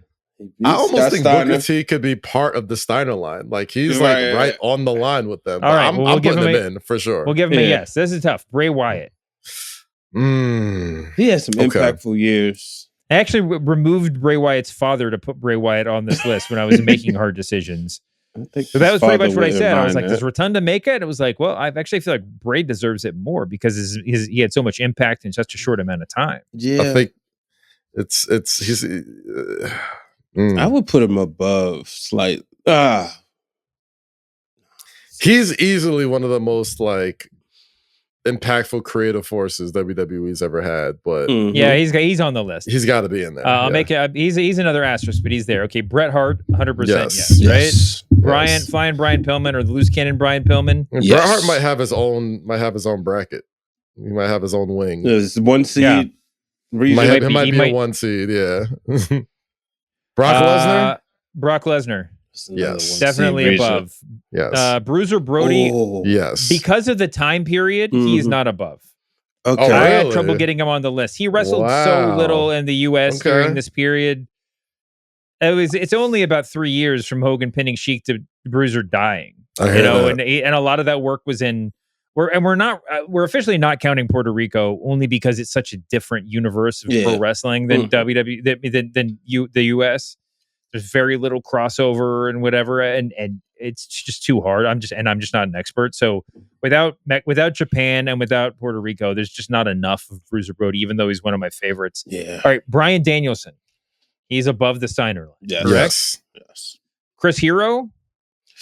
Yes, he's a borderline. Is he? I think he's above. I think Chris Hero is definitely above. If we're above with Ring of Honor, we gotta have some independent, like American independent representation. Well, there are more on this list. There are more names that are about to happen. Chris Hero. Me personally, I don't get into indie wrestling as much as I am if it's not for Chris Hero. So I'm putting him in there. All right, I'll put a yes asterisk because I'm kind of in the same place. Chris Jericho, easy yes, right? Yes. Christian. Yes. All right, I'm not even going to argue if you say yes confidently. Claudio Castagnoli. Yes. AKO Antonio Cesaro. Yes. I mean, if Chris Hero's on the list, then Claudio has to. Of course. Yeah, definitely. Absolutely. CM Punk. Yes. Easy. He might have his own. He might be a 1 seed. Cody Rhodes, another potential 1 seed. Kurt Hennig. Yes. Davey Boy Smith. Yes. That's an interesting one. Davey Boy. But you give him all of the Bulldog stuff and his singles run in WWE, WCW. I think yes. Yeah. Was his singles run in WCW that good? Better than but he was around for a long time. You know. Was it better than Scott's? All right, yeah. The Allied Powers, don't forget that. All right, gotcha. Okay, this is an interesting one. Dean Malenko. Oh, super interesting, right? And remember all the ECW stuff before the WCW stuff. The cruiserweights. WCW's got to be the peak, and then to come over as one of the radicals. I mean, I think this is a no with an asterisk. Yeah, I think it's a slightly below. Sadly. No. Damn, some purists are gonna fucking hate us for this. Yes. No. These people are not necessarily. We're not eliminating anybody from the bracket. I'm just saying, can we get to a clean 64 by doing this and make a bracket? Listen, we want to have 128 names on the bracket. We'll officially have that, but I mean that list. But 128 names on a bracket don't fit on your computer screen. Like it's hard. It's going to be very hard to like actually design this thing so that people can look at it. Anyway, Drew McIntyre is a yes. Yes. Dustin Rhodes. Yes. AKA Goldust. Which call him the Natural. Yeah. Natural is his name. And he's still Dusty going. Rhodes. Yes. Eddie Gilbert. Interesting one. I think that's probably a no. I love him. That's a no from me. Eddie Guerrero. Yes. Yes. Edge. Yes. Yes. El Grande Americano. I think that's as much as yes. I love him. I mean, his history alone. I mean, he does have some. Wow. I'm gonna say no. Gino Hernandez. I think too short a run. Yeah, the big screen. Short. Goldberg. Absolutely. That's a yes. The Great Kabuki. I think yes. Okay. Great Muda for sure. Kabuki is a little bit. I'll put an asterisk next to that. Yes, on Kabuki. Asterisk. Muda, absolutely. Greg the Hammer Valentine. The dog collar match with Roddy Piper, I think, was in this period. It just seems like he should be on the list. He was too important to roll for too long. I don't know. Gunther. Yes. Harley Race. This is an interesting one. He lost the title to Flair in this frame, right? So 1984, this period of time, his Flair for the Gold just misses the cut. So this is basically just his King Harley Race run. You know, and later returned as manager, as Big Van Vader and stuff like that. I think Race gets no. Okay. I'm gonna say no. Yeah. I'm there too. Triple H, yes. Hulk Hogan, yes. The Iron Sheik. I'd have to be no. Like it was over. It was over for Sheik. The Sergeant Slaughter. Anyway, Jake the Snake Roberts. Yes. Yes. Jay Briscoe. Brian, you're the Ring of Honor head. One of the Ring of. I guess we're all fans of the Jay Briscoe era Ring of Honor. He was in Ring of Honor champ. Certainly the higher upside of the two Briscoes, tragically taken from us. Do you put Jay in there? Run. I would say yeah. Yeah, I probably would too. Jeff Hardy. Yes. Yes. Jeff Jarrett, that's an absolute yes. Yes. Jerry the King Lawler is a yes. A lot of his Memphis run was obviously post 84, almost all of it. Jay Uso, yes. Yes. Hacksaw Jim Duggan, yes. Really? That's a clear yes over Scott Steiner? Who was more over than Hacksaw Jim Duggan as a kid? Okay, great. Oh! Hands of Stone Ron Garvin. Oh, sorry, this is Jimmy Garvin. Jimmy Garvin, the Freebird / pretty boy pre-Freebirds of Jimmy Garvin. You might have to put me on, Dave. This is this might be the greatest of our time, but definitely greatest of your time. He was meaningful. I had a lot of big feuds. Baby Doll, with, I decided with Dusty Rhodes. One of the two Freebird. I'm going to say no to Jimmy Garvin though. Mm-hmm. Superfly Jimmy Snuka. There's a whole canceled subsection here that we got to talk about. Yeah, we're gonna have a canceled wrestler play in and try and see. No, we're not. We can't. There's too many of these people could be canceled. Too many? Yeah. Jimmy Snuka post 84. Obviously, a lot of his heyday was there, but he was a big deal even in the Hulkamania era. He was bigger than Scott Steiner. Yes or no? Yes. I mean, he was. He had so many returns and runs. Yeah. John Cena's a yes. John Moxley is a yes. Don't try to argue with me. Junkyard Dog, I'm just going to say yes. Mm-hmm. Jushin Thunder Liger, only in America, yes, right? Yes. Mm-hmm. Kane? Yes. Kenny Omega? Yes. Yes. Kerry Von Erich? Ooh. I think yes. Between his huge impact and in world class. And Kevin Nash? Yes. Oh, yeah. Kevin Owens? Yes. Kevin Sullivan? That's an absolute yes. A lot of that big Florida run. I think some of that big Florida run was after 84. I'll have to go to the timelines again. Here's a tough one. King Kong Bundy. I mean, I was never into him, to be honest. And he had that big, he was WrestleMania 2 main event. WrestleMania. Yeah, WrestleMania 3 with he fought midgets. Like, little people. Sorry. I think no to King Kong Bundy. Kofi Kingston. No. Yes. Bigger than Scott Steiner? Kofi Mania. Yeah, Kofi Mania. That puts him in, man. You get that moment, you are solidified. Absolutely. I'm putting an asterisk. Kurt Angle. Yes. Yes. Larry Zbyszko. I'm gonna say no. If you could go back and count as the San Martino feud, Zbyszko's an easy yes. I think in this time period, despite his longevity in WCW, I think no. Lex Luger. Yes. Low key. Speaking of indie wrestlers, I think it's probably a no. Anybody want to argue? Just talk about short runs. Magnum TA, short but absolutely at the top. Bigger deal than Scott Steiner? I'm gonna say no. How many years was his like Crockett career? He started. Let's see. Basically, started wrestling in 81. Started at Crockett in 1984. Car crash and retirement in October 86. Yeah, it's a tough call. But I'm going to say yes with an asterisk. I mean, no with an asterisk. Mark Henry. Yes. Yes. Bigger than Scott Steiner. Yes. Yes. Matt Cardona. I'm going to say. How much do you give him for his indie run post WWE? It's important to the indies. Well, yes, of course. That's the question. But it's a bigger than. I'm going to say no. I know I might get some shit for it, but I'm going to say no. I don't think he makes this list. Yeah. Okay. Next was Michael P.S. Hayes. I'm going to say no. I'm trying to get the timeline here. Mm-hmm. I'm just thinking of most of the Hulkamania. Well, a lot of the Freebirds Von Erich's feud was after 1984. But the big first feud was prior to it. So it's tough. Michael P.S.A. has also had a notable singles run and Freebird run with Jimmy Garvin as the Freebirds in WCW. I think it's a yes. He's too important.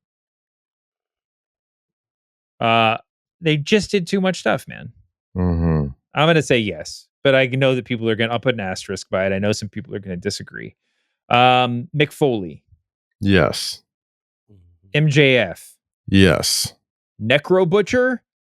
Phil was involved in the making of this. I was about to say, this seems like a Phil suggestion. We'll put a no next to Necro Butcher. Nick Bockwinkel, AWA champion for a lot of the early 80s. That before. He's one of those names that I think we make a goot list for, because I can't tell you he's a yes. Match.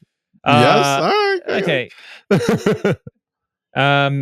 Nikita Koloff, another huge. He was bigger at his heyday in Crockett. I gotta say, yeah. One Man Gang / Akeem. That might be a no for me. Dream? Yeah, I gotta say no. So Owen Hart, yes. Yes. Randy Orton, yes. Yes. Randy Savage, easy yes. Raven.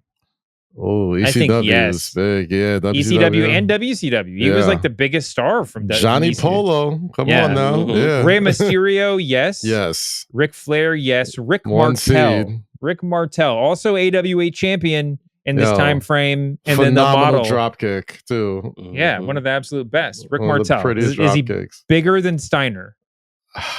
In my household, yes, but I don't think. Okay, we'll put a no with an asterisk. Rick Rude, yes.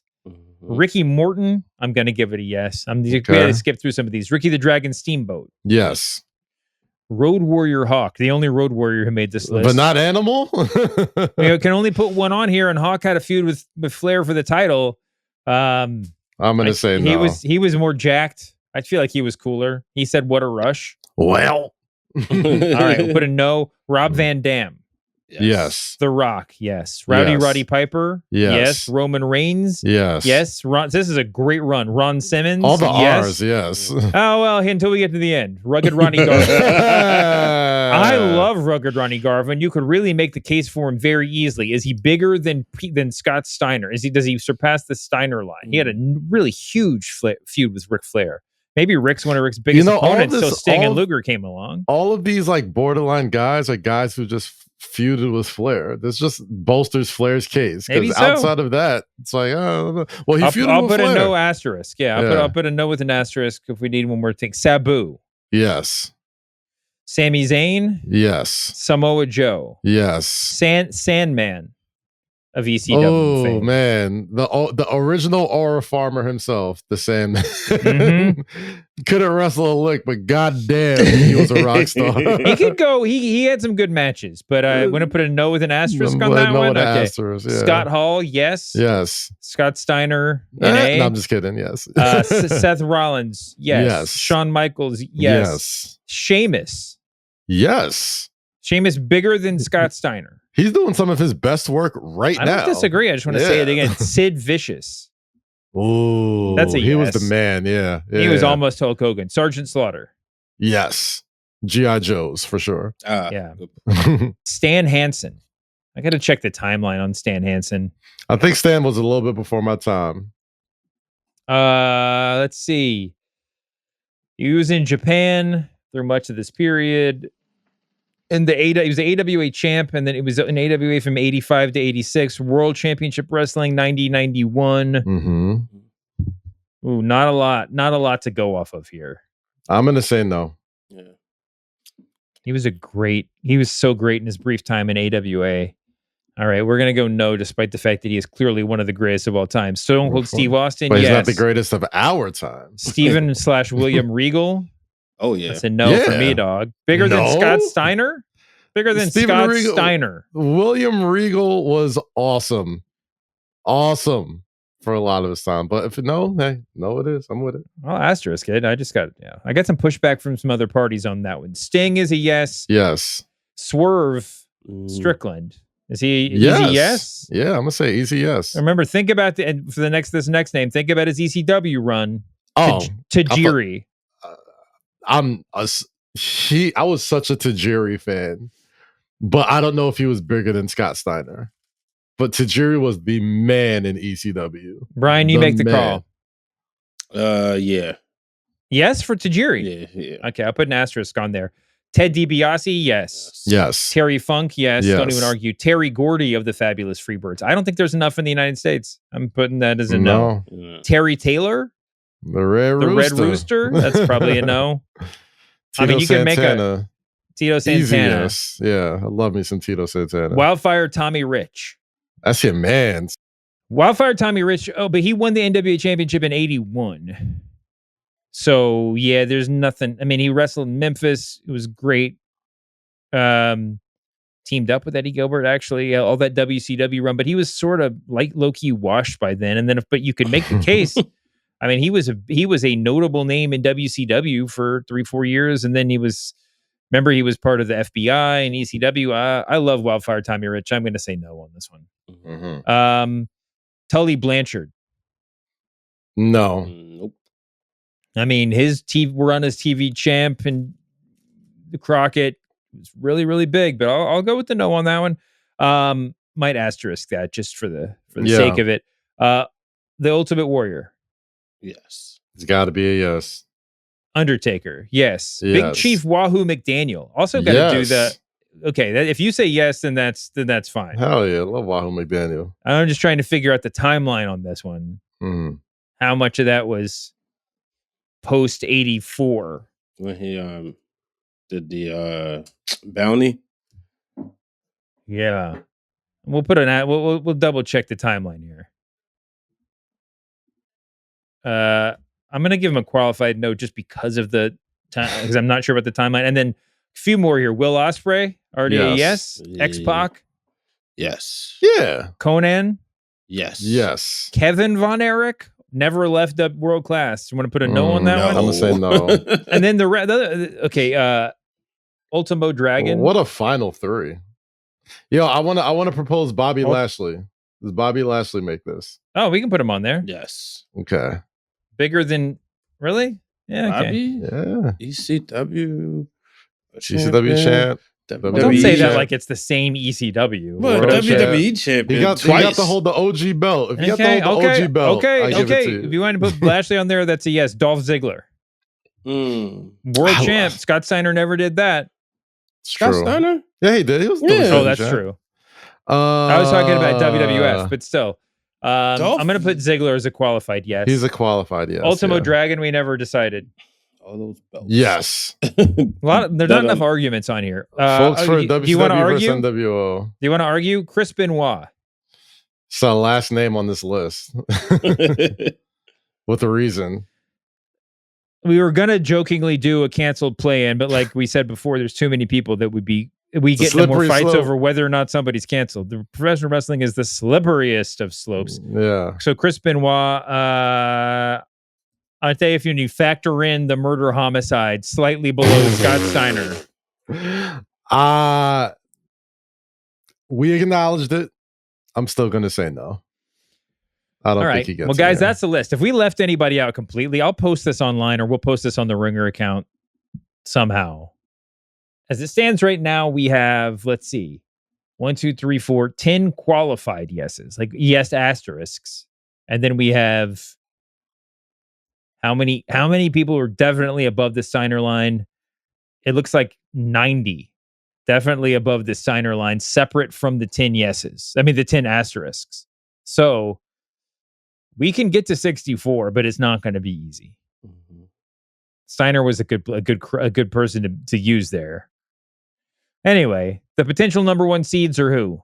Bret Hart, CM Punk, Cody Rhodes, Hulk Hogan, John Cena, Ric Flair, Dusty Rhodes, The Rock, Roman Reigns, Steve Austin, Sting.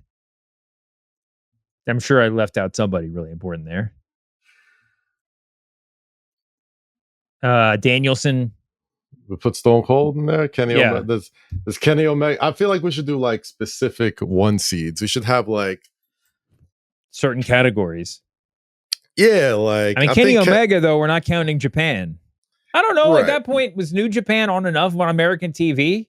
That's what I'm saying. It's like I've seen enough of him in America to not like he was at one point so far clearly away the best wrestler on the planet. It's impossible to not have him in there, even though he wrestled a shit ton in Japan. You know, I say the same thing about beautiful Bobby Eaton, man. Yeah, he should have had the internet. It would have worked. Would have worked. But yeah, I guess we're gonna come up with some one seed. Or we'll give it. We should again. We'll throw it to the Ringer Wrestling crew. Give us your 4 1 seeds. Who are your 1 seeds? Yeah. Who are your 4 1 seeds? Who gets your votes as your number 1 seeds in the GOOTs, the greatest of our time? And if you want to categorize it too, if you want to have like specific regions for specific styles, that's cool.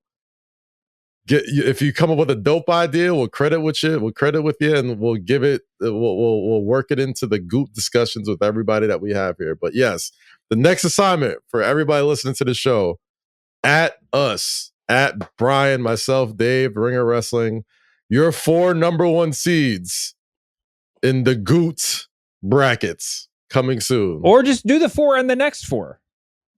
Like, give us the 4 number 1s and your 4 number 2s. There you know? go. Yeah, do it first. Do your own selection Sunday and just name your number 1s and number 2, your first 8 seeds, and then we'll fill out the rest. Whoever gets whoever gets the most number 1 seeds should automatically. That should be a strictly fan vote thing.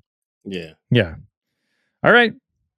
We'll work it. The seeding is going to be the hardest part. I've said it before. This is going to shake up the wrestling internet, folks. Yeah, it's going to be big. It's going to be big. And guess what? John Cena is not going to win. That's my prediction. That's right.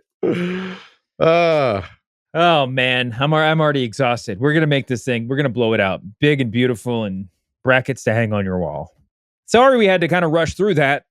We got Kyle Fletcher hanging out right here, right now. Let's go to our interview now with the Proto Star, the TNT champion. And joining us today is the man of the hour, the man of the night, the AEW TNT champion, and as of last night, the number 1 contender for the AEW World Championship. He's had a lot of things. Well, I'll say a lot of things have been said about him on podcasts. And felt like what better place to talk than right here. 26-year-old Proto Star Kyle Fletcher. What's going on, bro? Not much, man. How about yourself? Doing all right, man. You've been on the thoughts of wrestling commentators and wrestlers and everybody worldwide. As I should be, man. As you should be. That's a fact. We'll get into that later, but obviously, last night you and Hangman Adam Page had I'd say a very memorable face-to-face, just as far as talking about, the parallels between you two, as far as, how you guys sort of came up, and you sort of taking on, quote unquote, the Hangman Adam Page role of the young, hungry lion trying to come up for the championship. But your case is a little different. You're coming in as a TNT champ. Yeah. And it is now official. You will be facing Hangman Adam Page for the World Championship at All Out. Yes, sir. First question I want to ask you is how, I'd say, when you get a World Championship chance, like a World Championship match, a main event spot, what means more to you, actually being in the match and being looked at as like a guy who can be a main eventer, or doing what you usually do, which is I just have to go out and have the best match no matter where I am on the card? How do you sort of approach it?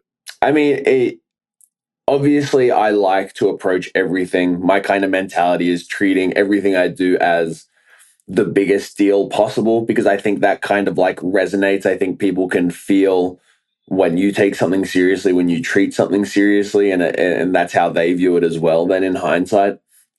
But you gotta remember, like, being someone that was 8 years old and dreamt about being a pro wrestler, I've dreamt about these world title moments. I've dreamt about winning my first world title. Maybe that happens in less than 2 weeks, you know what I mean? So like it's impossible to not feel that pressure and to not make it a massive deal in my own head, because I've literally dreamt about this my whole life. So yeah, I mean, everything feels like a big deal, but maybe just a little bit more for this one. It's super interesting because, you know, obviously the tag team success, and then, you know, splitting from Ospreay, the big feud there, shaving your head, like you've had this big metamorphosis in the past like year and some change. And I feel like, you know, nobody, you know, for lack of a better term, nobody ever wants to be the Jannetty, right? Like nobody ever wants to be the other guy in the tag team. How far do you feel that you are not the Jannetty of a tag team right now? Like, are you close there? Yeah, I would like to say I'm not the Jannetty, but also like I love Mark Davis. He's awesome. He's had some pretty bad luck with injury. I would like to think that he's not the Jannetty also. I'd like to think that he's going to come back and do awesome as well. Absolutely, yeah. But yeah, I mean, it's night and day, the difference between, you know, when I started on this singles run and where we are now. I think a lot of people probably didn't expect it to happen so quickly. But yeah, I mean, here I am, and no one can take that away from me, man. I worked for this shit. Hell yeah. Hey, Kyle, thanks for doing this, man. I mean, I was prepping for this interview, and we, sing your praises on here just about every week. As you should. But as we absolutely should. And I was trying to like, in my head, there was some like obvious comps for you, not in the not historically, but like other guys who were sort of around your age and at your level. And I was going down the list, and I'm just like, there are no comps. There's just like, there's nothing. Nobody's doing what Kyle is doing. Part of that is because you've really grabbed the proverbial brass ring in AEW. You walk into a place where there's not only a lot of top guys, but as a young company, the company's really invested in establishing those top guys to the audience. And you've just sort of elbowed your way in. When you first landed in AEW,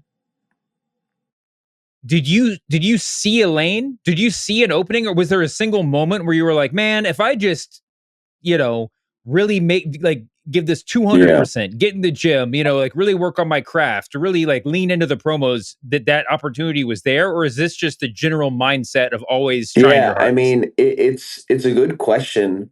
I think I've always kind of had this feeling. It goes back to even before AEW, that I knew this was the position I would end up in. I knew that I was supposed to be the top guy. I knew that I was supposed to be like my dream is to be the best professional wrestler in the world. I have no problem saying that. So like, I know that I was always supposed to be here, but I had no idea what the path was going to look like. So I think it goes back to when I came to AEW, it was in a tag team. Obviously, it wasn't like I was thinking, how do I get to the world title picture? Oh, let's try and get there as fast as I can. It's more so getting presented with opportunities and doing your best with those opportunities. I think I got given every opportunity I got given. I just smashed it out of the park. And it was when Davis got hurt the first time. It was within the first week I wrestled Bryan Danielson in a singles match, and then the next week it was Kenny Omega in a singles match. And then from there, it was kind of just like, okay, I feel like I'm in this spot now. I have this gigantic opportunity. All I need to do is just get better every single day, every single time I'm out there, and I think things will take care of themselves. And this is where we've ended up from that kind of mindset. So I think we did okay. Shoes said there's not really a comparison for you, but I'd honestly say since your singles run, moveset's a little different. The way you work's a little different, but like I saw Randy Orton, like from the head shave, the trunks, like not the first time I've heard it, brother. It was a lot of Randy Orton comparisons, and then you shift to like this protostar gimmick where it's a little bit more flamboyant as far as like the outfits and stuff.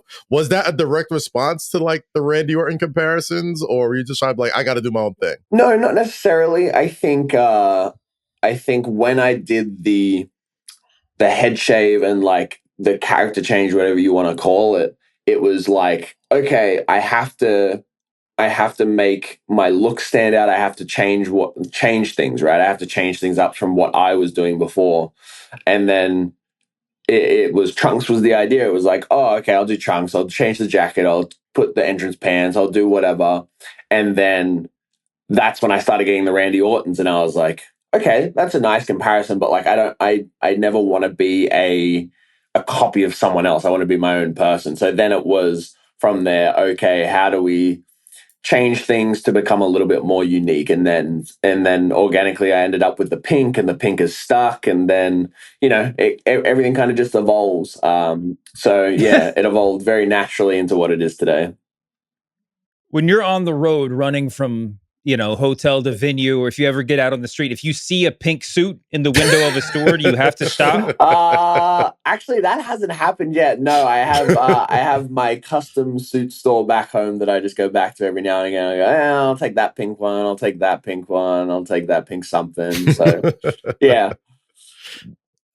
You mentioned Don Callis earlier. Obviously, on screen, he's been a huge part of your presentation and everything else like that. I always wonder, I mean, the Don Callis family at this point is running really deep. I mean, even with the injuries, there's a lot of guys in it.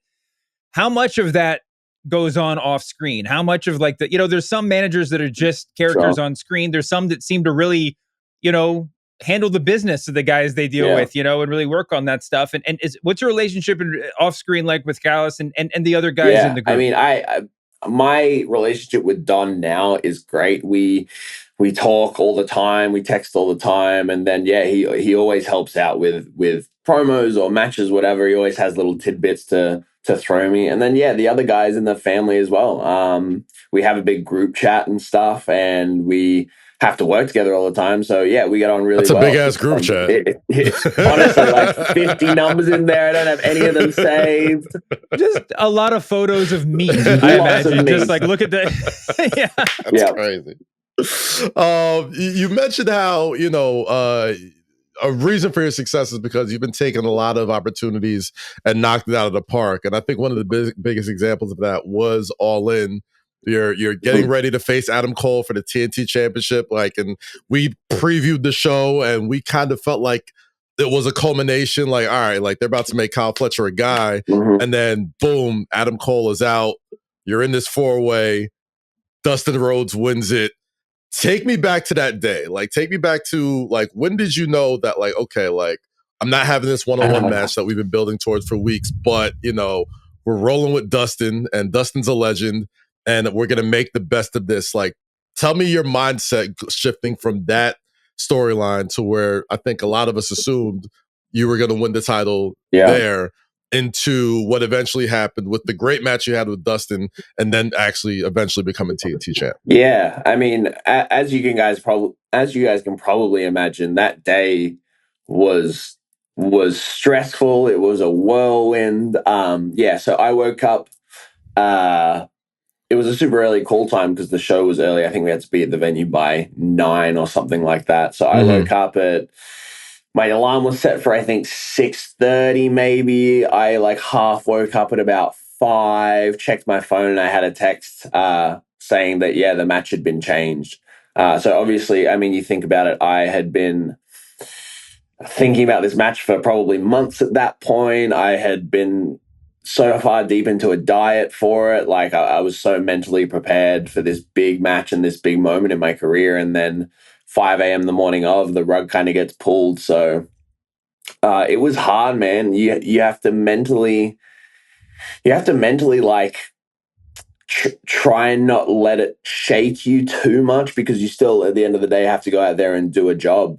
I got to the venue. I walked around all day. No one really told me what was going on for a little bit. I don't think they knew what was going on. Found out a couple hours before the show what the plan was. And man, it was weird, but was there any initial disappointment knowing that we're going to go this way, and not only are you still going to have this match, but you're not going to win it? Or did you know hey, this is going to happen now because later down the line, we're going to make it a very special moment? How do you take it? So I got told everything what the plan was. And I think it's hard because personally, I flew my mum over for this show. So because I knew it was going to be this big moment. And my first thought was oh, my mum's going to be so disappointed.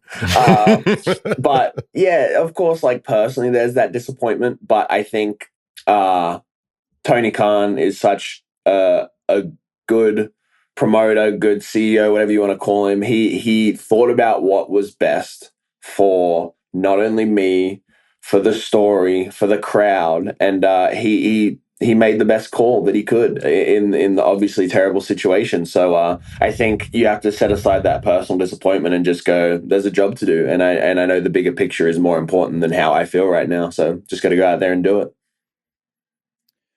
We've had a lot of discussions lately about the greatest wrestler of all time. I'm not going to put you on the spot, but as someone who grew up wanting to do this, who were your favorite wrestlers growing up? So my very first favorite wrestler was Jeff Hardy. He was kind of the man that made me fall in love with pro wrestling. And then from there, my love from Jeff, it was then, you'll love this, The Miz was my next big favorite. Wow. The Miz. Okay. Yep. And then from there, I got into a lot of Japanese wrestling. New Japan Pro Wrestling was kind of my next thing that I fell in love with. So Jushin Liger was a big one for me. And then Prince Devitt as well. And then, probably Kenny Omega next after that were my favorites. Yeah, you kind of seem like a mix of Finn and Miz and Jeff and Kenny. It's funny, isn't it?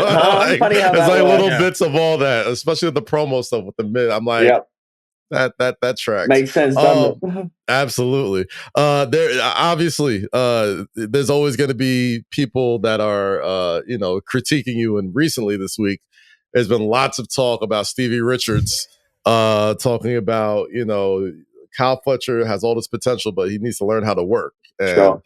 a lot of people had some dissenting opinions about that. Some folks felt away. We got you here. Did you see that interview, and what were your thoughts about it? Yeah. I had to go. I think a lot of people on Twitter or whatever will just look at the one clip that gets posted. I went and I watched the full thing, everything that he said. Look, I'm open to any and all critiques. That is fine. I'm in a world where it's like everyone is allowed to have an opinion. He has an opinion on who I am and what I am as a wrestler, and that's fine. It doesn't feel like it's in good faith, if that makes sense. I think a lot of those guys, they just kind of look for the buzzwords and look for the things that are going to get clicks or whatever. I don't think he spoke a lot about like what the culture is at AEW. I don't think he knows anything about the culture at AEW. He said there's no one there for me to learn from. I think that's absolute fucking horse shit. You know what I mean? Like, I am learning from people every single day that I'm there. There's so many great minds there. There's Bryan Danielson there almost every week. You know what I mean? Like, I think it was just, yeah. I mean, I'm open to criticism. I just don't think it was, in the best faith, but no ill will. I'm open to critique at any and all times. I'm 26 years old. I'm still trying to learn this business, man. I have a lot more room to grow for sure. Yeah, I mean, I've seen some, without belaboring it, I've definitely enjoyed some Stevie Richards videos. You see people like that get online, and it starts off a little bit more pure, and it becomes a little bit more there becomes more of like a showmanship about it at some point, just to kind of get clicks. But what was interesting about it to me was the people that were coming to your defense. And, I feel like if that had been someone who's more established, if he had just gone off on his problems with Kenny Omega or something, there wouldn't have been the response. But there seems to be a feeling inside of AEW, certainly, judging by some of those responses. And I think more broadly with fans, that like Kyle Fletcher needs to be protected a little bit, not in a negative way, but people feel like, come on, why would you be hitting this guy now when he's like on a straight upward trajectory? Do you feel that sort of protective instinct inside the company towards you? I don't know if it would. I'd say within the company, I think fans definitely feel like that. I think it almost turns. I hate stuff like this because it almost turns into like a us versus them type thing. Everyone will steal that. It's almost like they use that as evidence to fuel whatever their opinion already was, right? Like, if you're a WWE fan and you hate AEW, obviously you're going to be like, yeah, Stevie Richards was right, Kyle Fletcher sucks. And then AEW fans are going to be like, get out, Kyle Fletcher's the best wrestler in the world. What are you talking about? You don't know anything. So it's like, that's what it turns into at the end of the day. So I just hate that aspect of it. Do I think I need to be protected? No, I'm in pro wrestling, man. Like, I'm going out there and you can have whatever opinion you want on me. Like, that's part of the job. Like, I want you to react however you react. So yeah, to the people that did protect me, thank you. But I'm okay. I got thick skin, brother. There's been lots of talk. We talked about your side, my side, his side, whatever thing. There's been so much talk about this quote unquote counter programming for WWE and AEW recently. And, as of last night, you're in a massive spot. You're World Championship match on All Out. And, you're going up against an ESPN debut on WWE, right? Like, is there, obviously, there's always we're going to go out and put the best show, mentality out there. But is there something a little bit more extra now that we've seen these deliberate attempts to like either counter program or at least put on shows on the same time? Like, is there deliberately, have you sort of changed the mindset of being like, all right, now I'm really going to show you guys why this is where the best wrestle? How do you sort of approach this match coming up with Heyman? I think there has to be a little bit of that, right? It's in my very competitive nature to just be like, all right, if this is what you want to do, I'm just going to go out there and I'm gonna absolutely kill it. And then what are you going to say about it? So yeah, there is a little bit of that. I put a lot of pressure on myself to perform at the highest level and under these like high pressure scenarios. But yeah, I think this is probably the biggest opportunity I've had to this point to really go out there and show out. So yeah, I just got to go out there and do what I know I can do and then stick it to them. You know what I mean? I mean, this is a huge spot though. Like you have to be, there's 10 other guys in the company that could have easily been dropped into this, I mean, main event spot on this giant head-to-head night. Do you feel extra pressure that comes with that? I mean, does it change your mindset a little bit? It's got to be, you know, daunting. Oh, to some absolutely. extent. Yeah. I mean, I spoke to my partner about how daunting it was. The funny thing is, like, every single big match that I have, every single pay-per-view, every single, even like if there's a big match on Dynamite going on, I put so much pressure on myself just because I want to be the best. And I think that's kind of what it takes to be the best. Do I want to say there's more pressure than normal? Probably a little bit, but I'm used to the pressure at this point. It would feel weird if I didn't have that pressure on myself. So a little bit more maybe, but I know how to handle the pressure at this point. Just to follow up, I mean, it's listen, you know your business way better than we do. But from the outside, what are we? I mean, we haven't even talked about it because the match was just made official last night. But the outside, the conversation we'll have is with these two shows going head to head or airing on the same day or whatever. It feels like there was a decision made in AEW that it's like, well, we could put up our biggest stars in the main event. We could try to put together our biggest match, or we could take two of our biggest stars who can have the best match of the year. Right. I mean, it seems like we're really like the bet is really on match quality to a large extent.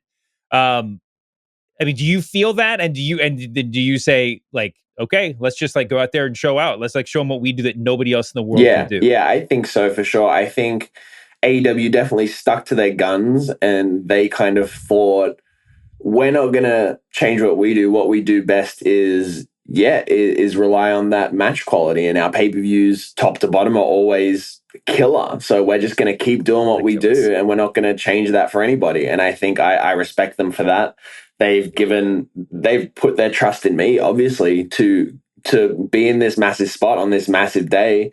So yeah, I thank them for the trust, and I just want to repay it by absolutely killing it.